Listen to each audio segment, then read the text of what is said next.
بسم الله وحرب هلكن إن كسو قد فرين بشارة نبي محمد صلى الله عليه وسلم وبشاري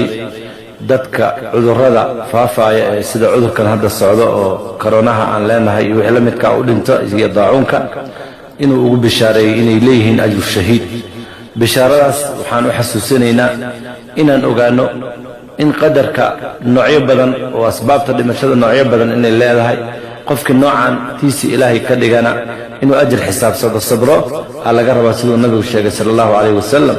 nabigu wuxuu yiri at-ta'unu rijzun وعذاب أرسل على بني إسرائيل أو على من كان قبلكم وحول الطاعون وعذاب لغوصة صلى بني إسرائيل يومدين يكون ريواي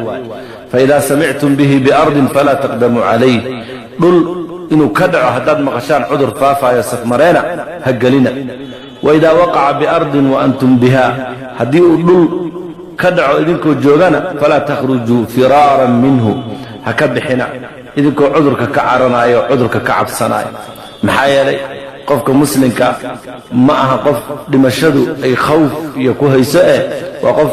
ilaahay yaqaan oo rasuulkiisa yaqaan bal fadaa'isha cudurka naftiisa ku jirto qofka mu'mina ee ku dhinto oo cudurkan ajashiisa ku gasho nabigu wuxuu sheegay sallallahu alayhi wasallam inuu shahiid yahay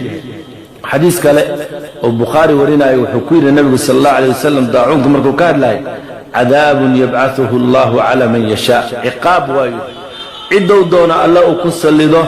وأن الله جعله رحمة للمؤمنين إلهينا وحكدق عذر كاس رحمتك ومؤمنين ليس من أحد يقع الطاعون فيمكث في بلده سابرا محتسبا مجر قف دل أجوغه وكدع الداعون صبره إلهينا السبر كيس أجر أغرجيا يعلم أنه لا يصيبه إلا ما كتب الله له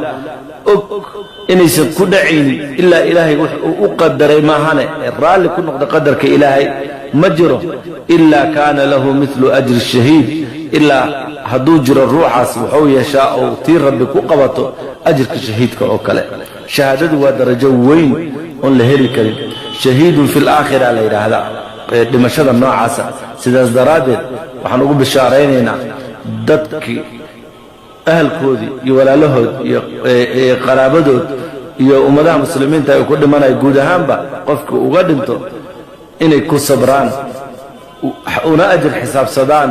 in qofkii uu ilaahay tiisa ka dhigo sabab uga dhigo wallahu musabbibul asbab inuu ku sabro ajr shahiidna loo rajeeyo waxaan leenahay haday musiibo dhacdo dadka muslimiinta sabra laga rabaa